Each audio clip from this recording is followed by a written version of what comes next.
came up with something to help you guys out.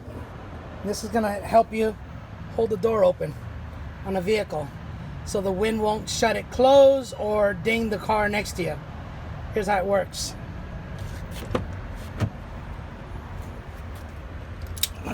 Okay, just clamp her down.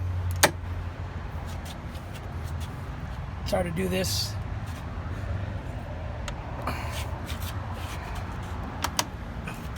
There. Now you can work on the door. You can leashy the door.